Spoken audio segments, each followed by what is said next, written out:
Hello friends, welcome to Indian market. I hope दोनों की छुट्टियां बहुत ही अच्छी जा रही होंगी। बात कर लेते हैं मंडे के सेशन की, आने वाले हफ्ते की। क्या बाजार में रह सकता है, क्या दायरा रह सकता है, कैसा बिहेवियर रह सकता है, उसके बारे में बात करेंगे। पहले बात करते हैं फ्राइडे सेशन की।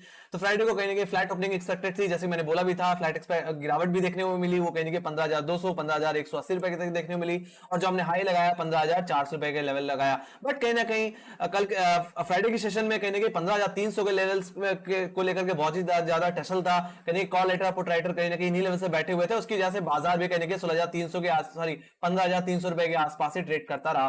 कुछ भी खास मोमेंटम मुझे देखने को नहीं मिला। हालांकि 15,300 के नीचे हम क्लोज होते हुए दिखे हैं, और जो दायरा बन गया वो कहने के 15,180 से लेकर के 15,400 रुपए का दायरा बन गया। उसी हिसाब से 15,400 का लेवल मंडे के सेशन के लिए रेजिस्टेंस की तरह, तो वहीं 15,200 का लेवल कहीं ना कहीं सपोर्ट बन चुका है इमीडिएट बेसिस पे। वही बात करूं सबसे बड़े रेजिस्टेंस की, तो सबसे बड़ा रेजिस्टेंस होगा 15,500 जो हफ्ते का रेजिस्टेंस है। और वही बात करूं इस हफ्ते का सपोर्ट, तो कहीं ना कहीं 15,000 का लेवल है। जब तक इस दायरे के अंदर है तो मुझे लगता है बाजार थोड़ा सा साइडवेज ही रह सकता है। बाकी इधर साइड टूटने पे बहुत बड़ा मोमेंटम लगता हुआ दिख सकता है। ऑलरेडी बाजार का अंडरटोन अभी भी निगेटिव देखने को मिल रहा है। सो कल के अगर मंडे के सेशन में अगर 15,300 का लेवल हम होल्ड करते हुए दिख गए, तो yes you can go for first target, जो कि रहेगा 15,400 का लेवल। सेकंड टारगेट जो रहेगा वो रहेगा 15,500, जो जहां पे सबसे ज्यादा रेजिस्टेंस, जहां पे अच्छी खासी कॉलराइटिंग देखने मिल रही है, that will be your second target. और वहां से दोबारा बिकवाली देखने को मिल सकते हैं उछाल से। ऑलराइट, अदरवाइज फ्लैट ओपनिंग होती है 15,300 के लेवल्स को हम रिगेन नहीं कर पाते, तो बिकवाली करने की सलाह है 15,250 15,180।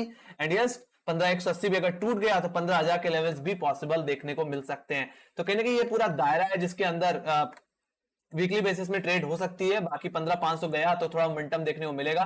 15,680 के लेवल्स भी देखने मिल सकते हैं, बट वो तभी होगा जब 15,500 के ऊपर निकलेगा। मेरा भी यही मानना है कि अगर स्टॉक्स में लॉन्ग पोजीशन बनानी है तो जब तक निफ्टी 15,500 के ऊपर नहीं निकल जाता तब तक कोई एक स्ट्रॉन्ग शॉर्ट कवरी में एक्सपेक्ट नहीं कर रहा बाजार में। ऑलराइट, बाकी अगर 15,000 का लेवल टूट गया जहां पे अच्छी खासी पुट राइटिंग है, तो फिर आपको भी पता है कि हम कहीं ना कहीं अप्रैल के लोस पे आ जाएंगे, जो कहीं ना कहीं 14,260 रुपए के आसपास देखने को मिलते हैं। तो ये बात हो गई निफ्टी की। Let's go to bank Nifty.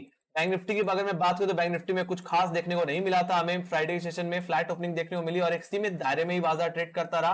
कहीं ना कहीं 32,800 से लेकर के कहीं ना कहीं 32,500 रुपए के दायरे में। हालांकि 32,500 के लेवल्स को हम फर्स्ट हाफ में ही हमने रिगेन कर लिया, और फिर बाद में 32,500 रुपए के ऊपर ही हम होल्ड करते रहे, और यही एक इमीडिएट सपोर्ट की तरह एक्ट करता रहा। और यही लेवल मंडे के सेशन के लिए भी एक सपोर्ट की तरह एक्ट करेगा। तो 32,500 का लेवल सिक्योर है, तब तक तो कोई डरने बात नहीं है। बट डेफिनेटली 32,500 का लेवल टूटे तो बिकवाली करें इंट्राडे के बेसिस में। पहले टारगेट जो रहेगा वो सीधे सीधे 32,160 का ही लेवल रहेगा। 32,000 तक के टारगेट्स रहेंगे। वही बात करो तेजी की, तो कहेंगे 32,800 का लेवल अगर होल्ड कर जाते हैं, yes we can go for 33,000 levels. But definitely 33,000 level से दोबारा बिकवाली की जा सकती है। जैसे मैंने बताया कि बाजार का जो अंडरटोन है वो अभी भी निगेटिव है।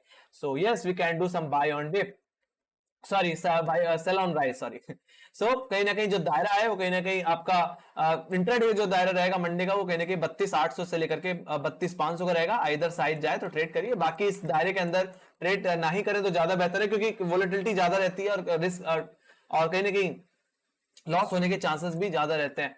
ऑलराइट, सो बाकी मेरा यही मानना है कि 33,000 के ऊपर जब तक बैंक निफ्टी नहीं निकलेगा तब तक कोई स्ट्रॉन्ग शॉर्ट कवरी स्टार्ट नहीं होगी, कोई खास तेजी देखने को नहीं मिलेगी। हालांकि लोग ऊपरी लेवल से बिकवाली करते रहेंगे, और कहीं ना कहीं अगर ये 32,000 का लेवल टूट जाता है तो गिरावट कहीं ना कहीं हमें 30,600 और कहीं ना कहीं 29,800 रुपए की तरफ लेके जाती हुई दिख सकती है। तो बाजार और बुरी तरह पिटता हुआ दिख सकता है। ऑलराइट, तो ये बात हो गई बैंक निफ्टी की। Let's go to option chain. तो एक बार निफ्टी की ऑप्शन चेन भी मैं देखना चाहूंगा। अगर निफ्टी की ऑप्शन चेन की बात करूं तो यहाँ पे जो पुटराइटर बैठा हुआ है सबसे ज्यादा वो 15,000 के लेवल्स पे ही बैठा है, और इस हफ्ते के लिए, इस आने वाले हफ्ते के लिए कहीं ना कहीं 15,000 का लेवल ही आपके लिए सपोर्ट की तरह एक्ट करेगा, जहां पे 41 लाख को वाई बना है। वहीं पे अगर मैं बात करूं रेजिस्टेंस की, तो इमीडिएट रेजिस्टेंस मुझे इंट्राडे के बेसिस से 15,300 के लेवल पे देखने को मिल रहा है, जहां पे 25 लाख लगभग 26 लाख को वाई देखने को मिल रहा है। वहीं पे अगर मैं बात करूं कॉल राइटर्स के एरिया की, तो 15,500 फ्रेश कॉल राइटिंग ऐड होती हुई मुझे दिखी है। 15,500 इस हफ्ते का सबसे बड़ा रेजिस्टेंस होगा। ये निकल गया तो उसके बाद जहां कॉल राइटर दिख रहा है वो 15,700 के लेवल पे दिख रहा है। तो इतना समझ सकते हैं कि अगर 15,500 अगर कट जाता है किसी तरीके से तो 15,700 के लेवल पॉसिबल हो सकते हैं। और राइट, बाकी इस हफ्ते का जो दायरा रहेगा वो 15,500 से लेकर के 15,000 का रहेगा। हालांकि अगर ऑप्शन चेन में अगर मैं और नीचे जाऊं तो कहने की फ्रेश पुट राइटिंग भी देखी गई है कहीं ना कहीं 15,000 के बाद 14,800 और कहने के 14,500 के लेवल पे, जहां पे इस समय 40 लाख को देखने को मुझे मिल रहा है। Let's go to bank Nifty. Bank Nifty देख लेते हैं। कहने मतलब ये है कि बाजार कहीं ना कहीं वीक होता चला जा रहा है, रेंज डाउनसाइड की तरफ शिफ्ट होती जा रही है। वही बात करो बैंक निफ्टी की, तो बैंक निफ्टी के लिए जो रेजिस्टेंस है इस समय इस हफ्ते का वो 33,000 के लेवल पे है, जहां पे 11,50,000 का वाई बना हुआ है। वही बात करो सपोर्ट की, तो आपका सपोर्ट रहेगा इमीडिएट बेसिस पे वो 32,500 का लेवल, जहां पे 11 लाख का वाई बना हुआ है। तो इंट्राडे बेसिस में 32,500 का ही लेवल सपोर्ट की तरह एक्ट करेगा। ये टूट गया तो उसके बाद जो फ्रेश पुट राइटिंग देखने को मिल रही है वो सीधे 32,000 के लेवल्स पे देखने को मिल रही है, जहां पे इस समय 12,80,000 का वाई देखने को मिल रहा है। अब यहाँ पे भी अगर मैं थोड़ा सा नीचे जाऊं पुट साइड पे, तो अगर आप यहाँ पे ध्यान से देखोगे तो कहीं ना कहीं फ्रेश पुट राइटर 31,500 के लेवल पे भी आता हुआ दिखा है, जहां पे 11,80,000 का वाई है, और कहीं ना कहीं 31,000 के लेवल्स पे भी कुछ पुट राइटर एक्टिव हुए हैं, कहीं ना कहीं 7,70,000 के वाई के साथ। सो आप समझ सकते हो कि निचले लेवल्स पे कहीं ना कहीं अच्छी खासी पुट राइटिंग मुझे देखने को मिल रही है, फ्रेश पुट राइटिंग ऐड होती हुई दिख रही है। तो बाजार कहीं ना कहीं डाउनसाइड की तरफ शिफ्ट हो सकता है अगर 32,000 का लेवल भी टूट जाए और फिर निफ्टी में 15,000 का लेवल भी टूट जाए, तो बहुत बुरी गिरावट देखने मिल सकती है। और इसमें वीडियो ऑलरेडी मैं बना चुका हूं।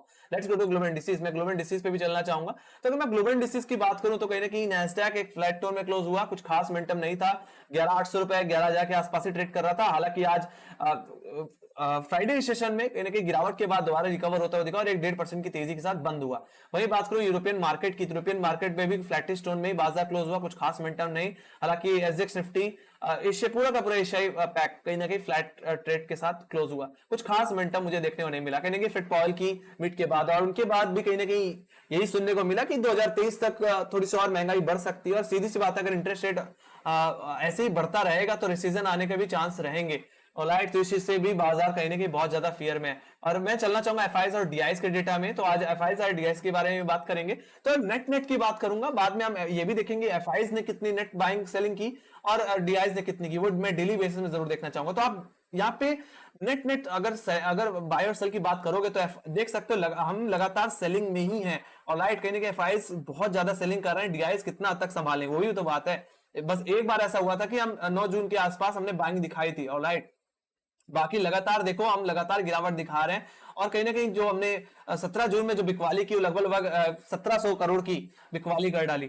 ऑलराइट, और यहाँ पे अगर मैं डेटा में डेली में देखूं तो कहीं ना कहीं एफआईएस लगातार बेच ही रहे हैं और डीआईएस लगातार खरीद रहे हैं। ऑलराइट, इस चीज को देखने के लिए हम एफआईएस के डेटा पे चलेंगे तो आप देखो लगातार हमें बिकवाली ही देखने को मिल रही है एफआईएस की तरफ से। ऑलराइट, और वहीं डीआईएस की बात करें तो लगातार डीआईएस कहीं ना कहीं बाजार को संभालने में लगे हैं।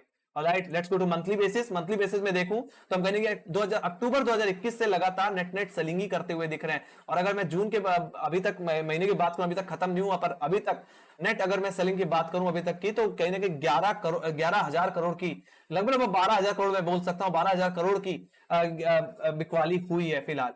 तो आप समझ सकते हैं इसीलिए बाजार प्रेशर में है एफआईएस की लगातार सेलिंग की वजह से। जब तक एफआईएस बेचना बंद नहीं करेंगे तब तक मुझे लगता है बाजार में कमजोरी बनी रहेगी। और राइट, हम कहीं ना कहीं नेट सेलिंग ही दिखा रहे हैं फिलहाल। अक्टूबर से ही ये चीज हमें देखने को मिल रही है, बाजार अक्टूबर से ही कहीं ना प्रेशर में ही दिख रहा है लगातार। और राइट, तो ये बात हो गई इसकी। और बात करते हैं यहाँ पे एसजेक्स निफ्टी, डाउ जोन्स और नैस्डैक की। तो यहाँ पे एसजेक्स निफ्टी का अगर मैं चार्ट देखो तो मैं यहाँ पे डेली टाइम फ्रेम का ही चार्ट देखना पसंद करूंगा। तो अगर मैं डेली टाइम फ्रेम अगर मैं चलूं तो आप देख सकते हो जो हमारी मेक एंड ब्रेक जोन था वो टूट चुका है, और यहाँ पे एक ब्रेक डाउन ही हमने देखने को मिला, और एक्जैक्टली हम इस समय 15,500 के नीचे सस्टेन करते हुए दिख रहे हैं। ऑलराइट, अब अगर हम 15,500 के ऊपर निकल जाते हैं तो लेट्स सी एक शॉर्ट कवरिंग देखने को मिल जाए, अदरवाइज कहने की इन्हीं सस्टेन करके हम दोबारा गिरावट की तरफ बढ़ेंगे। और एसजेक्स निफ्टी के हिसाब से 14,500 रुपए तक के लेवल्स, 14,000 तक के लेवल्स भी देखने को मिल सकते हैं, दबाव है। ऑलराइट, बात करें नैस्डैक की तो नैस्डैक भी कहीं अपने सपोर्ट जोन्स के आसपास ही ट्रेड कर रहा है, कुछ खास मोमेंटम नहीं दिया। ऑलराइट, वही बात करूं डाउ जोन्स की तो डाउ जोन्स में भी एक डोजी कैंडल बनती हुई दिखी है। लेट्स सी, एक तरह से डोजी कैंडल ट्रेंड के कंटिन्यूएशन का भी इंडिकेशन होता है, रिवर्सल का भी इंडिकेशन होता है। तो कहने की अगर मैं यहाँ पे अगर आरएसआई की बात करूं तो 30 के आसपास आरएसआई ट्रेड कर रहा है। लेट्स सी, थोड़ी सी शॉर्ट कवरिंग आनी चाहिए। 30,000 का लेवल बहुत ही इंपॉर्टेंट लेवल है, 30,000 का लेवल बहुत ही इंपॉर्टेंट सपोर्ट जोन भी है, और कहीं ना कहीं इसी के नीचे हम क्लोज होते हुए दिखे। हालांकि अगर इसको रिगेन कर ले तो थोड़ी सी तेजी देखने को मिल सकती है। ऑलराइट, और ये लेवल एक तरह से मेक एंड ब्रेक लेवल है गाइस।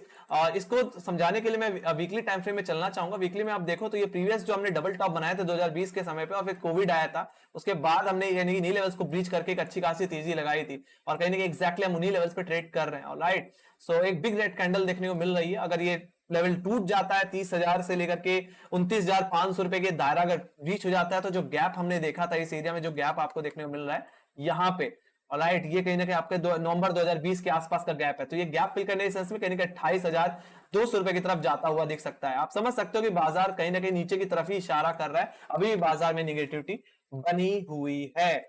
ऑलराइट, और वहीं पे बात करूं निफ्टी की, तो मैं हर चीज पे बात करना चाहूंगा, हर चीज को देखना चाहूंगा, उसके बाद ही हम कहीं कंक्लूजन निकाल सकते हैं कि बाजार में हो क्या रहा है। और वहीं बात करूं मैं निफ्टी के डेली टाइम फ्रेम की, तो डेली टाइम फ्रेम में गिरावट के बाद एक डोजी कैंडल बनती हुई दिखी है। हालांकि आरएसआई भी 30 के आसपास है, तो थोड़ी सी शॉर्ट कवरिंग आनी चाहिए 15,200 के आसपास से। आई होप 15,400 का अगर लेवल कट जाए तो एक अच्छा खासा मोमेंटम बने। तो ये जो डोजी कैंडल है, इसके अगर मैं हायर और लोअर लेवल को अगर मार्क करूं तो आइदर साइड एक अच्छा मोमेंटम लग सकता है। और अगर लोअर लेवल के अगर मैं मार्क करूं तो 15,200 15,190 का ही लेवल आता है, और कहीं ना कहीं डोजी कैंडल का अपसाइड देखो तो 15,400 का लेवल आता है। तो डेफिनेटली 15,400 अगर गया तो थोड़ी सी इंट्राडे बेसिस पे शॉर्ट कवरिंग बन सकती है, तेजी बन सकती है। ओके, बट इस दायरे के अंदर थोड़ा सा कंसिडरेशन रह सकता है। सो यही बात थी निफ्टी और बैंक निफ्टी की। कहीं ना कहीं बाजार का अंडरटोन पूरी तरह नेगेटिव है बाजार का, और कहीं ना कहीं आप लोगों को फंडामेंटली ये भी बताया कि कहीं ना कहीं बाजार अभी भी वीक है। हर चीज को हमने गौर से देखा। सो इसी के साथ thank you very much for watching. Make sure like subscribe जोड़ दो देना, और टेलीग्राम चैनल लिंक ज्वाइन की तो लिंक डिस्क्रिप्शन बॉक्स में जाता है। तो बस मैं कंक्लूजन में यही कहना चाहूंगा कि बाजार वीक है, और कहीं ना कहीं और गिरावट देखने को मिल सकती है। और मंडे की बात करें तो बाजार फ्लैट ओपनिंग के साथ खुल सकता है गाइस। ऑलराइट, सो इसी के साथ bye bye guys, see you next video, take care.